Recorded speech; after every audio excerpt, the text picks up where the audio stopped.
Amós, capítulo 7. As três visões proféticas de Amós. Yahvé, o Senhor, me deu a seguinte visão. Ele estava preparando enxames de gafanhotos depois da colheita do rei, justo quando brotavam a segunda safra e a relva da primavera. Então, logo depois que os gafanhotos devoraram todas as plantas dos campos, eu clamei: Ó Yahvé, Adonai, soberano, rogo-te, perdoa. Se a calamidade continuar, como Jacó poderá sobreviver? Considerai quanto ele é frágil. E Yahvé demonstrou arrependimento e compaixão e afirmou: Eis que isto não ocorrerá. Então o Senhor, Adonai, revelou-me também que para o julgamento estava convocando fogo, o qual secou o grande abismo e devorou a terra. Então eu roguei novamente: Ó Adonai, soberano Senhor, eu te suplico que pares agora. Como Jacó poderá suportar tudo isso? Ele é pequeno demais. E Yahvé sentiu compaixão e arrependimento e garantiu: Eis que isso também não acontecerá. Em seguida o Senhor me fez ver mais isso. O Eterno, com um prumo na mão, estava junto a um muro construído sob o rigor de medidas exatas. E Yahvé me indagou: Amós, que vês? Ao que respondi: um prumo. E Adonai me explicou: Observa que colocarei o prumo entre as pessoas que constituem o meu povo Israel, e nunca mais vou poupá-lo. Mas os altares idólatras de Isaac serão destroçados, e os santuários de Israel se tornarão um monte de entulho. Eu me levantarei com a espada do juízo contra a dinastia de Jeroboão. Amós é acusado de traição. Então o sacerdote de Betel, Amazias, mandou esta mensagem a Jeroboão, rei de Israel: Eis que Amós está tramando uma conspiração contra ti no centro de Israel. A nação não saberá combater as suas palavras e se deixará influenciar por ele. Amós anda pregando nestes termos: Jeroboão tombará ao fio da espada e com toda certeza Israel será levado cativo para fora da sua terra. Mais tarde, Amazias expulsou Amós dizendo: Vai embora, vidente, retira-te depressa e vai profetizar em Judá. Vai ganhar teu pão por lá com tuas palavras. De agora em diante, não profetizarás mais em Betel, porque é o santuário onde o nosso rei adora e o principal templo do reino. Diante disso, eis que Amós respondeu a Amazias: Eu não sou profeta nem filho de profeta. Não faço parte de nenhuma escola de profetas. Sou apenas um criador de gado e faço colheita de sicômoros, figos silvestres. Entretanto, Yahvé me chamou e me tirou do serviço junto ao rebanho e me ordenou: Vai agora e profetiza a Israel, meu povo. Sendo assim, eis que tu ouvirás a palavra de Yahvé, o Senhor, neste momento. Tu dizes: Não profetizes contra Israel, nem fales contra a casa de Isaque. Mas eis que Yahvé te sentencia, dizendo: Tua esposa se prostituirá na cidade, e os teus filhos e filhas morrerão pela espada. E tua terra será loteada, e tu morrerás numa terra tame, pagã, e Israel certamente será levado cativo para o exílio distante. Amós, capítulo 8. A visão profética do cesto de frutos. Eis que Yahvé, o Senhor Deus, me mostrou um cesto de frutas de verão e me indagou: Amós, o que vês? Ao que eu lhe respondi: um cesto de frutas maduras. Então o Senhor me revelou: Pois bem, eis que chegou o fim do meu povo Israel. Nunca mais mudarei de ideia para perdoá-lo. Mas naquele dia os cânticos no templo se tornarão expressões de pesar e lamento. Muitos serão os cadáveres, enorme quantidade de corpos jogados por todos os lugares. Silêncio absoluto. Ouvi isto com atenção. Vós que esmagais os necessitados e destruís os pobres da terra, murmurando: Quando acabará a lua nova para que vendamos o cereal? E a que horas terminará o período do Shabat, o sábado, para que possamos comercializar o trigo, diminuindo a efa, a medida, e aumentando o ciclo, o peso?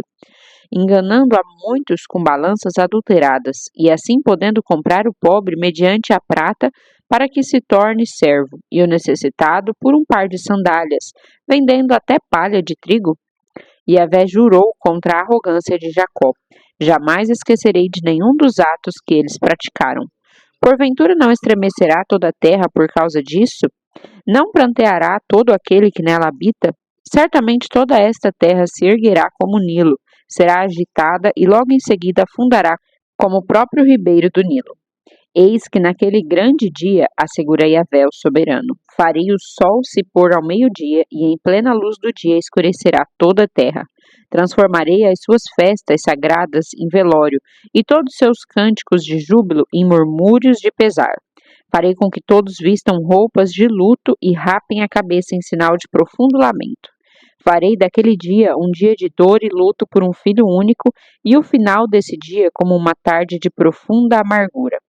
Eis que estão chegando os dias, previne o Senhor, Adonai, em que mandarei a fome sobre toda esta terra, não simplesmente a fome por comida, nem a sede de água, mas a fome e a sede de ouvir e se alimentar da palavra do Senhor. Os homens vaguearão de um mar a outro, do norte ao oriente, buscando a palavra de Yahvé, mas não lhes será possível encontrar.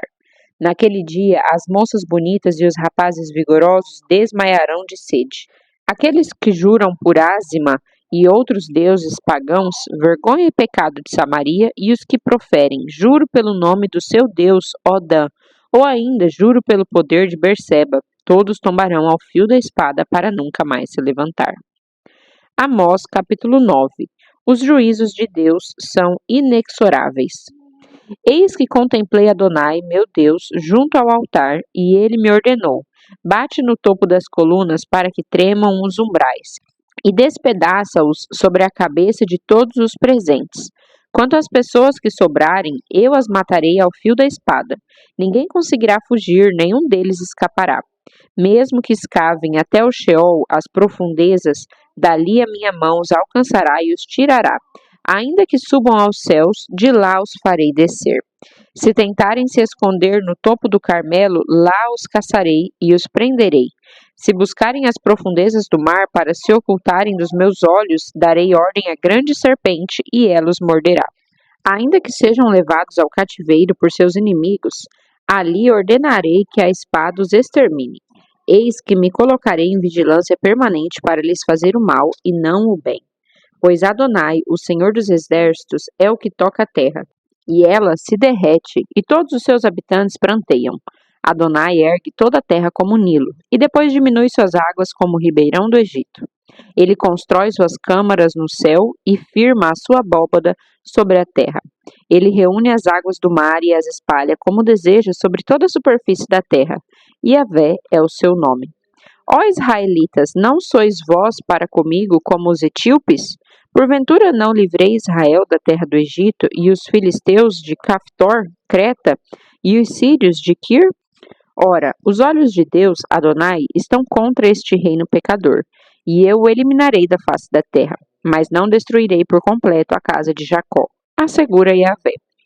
Porquanto darei ordens e sacudirei a casa de Israel entre todas as nações, do mesmo modo que se sacode o grão na peneira. Contudo, nenhum só grão cairá sobre a terra. Todos os pecadores que há no meio do meu povo serão exterminados por meio da espada do juízo, os quais alegam: a desgraça jamais nos atingirá, tampouco seremos encontrados por ela. A total restauração do povo de Israel. Eis, portanto, que naquele dia levantarei a tenda caída de Davi, consertarei o que estiver danificado e restaurarei as suas ruínas. Eu mesmo a reerguerei, para que não seja tão exuberante quanto foi nos dias antigos, para que eles possuam o restante de Edom e todas as nações chamadas pelo meu nome. Garante Yahvé que cumprirá todas essas promessas. Os dias estão chegando, afirma o Senhor, em que o que lavra seguirá logo após o que colhe, e o que pisa as uvas ao que lança a semente.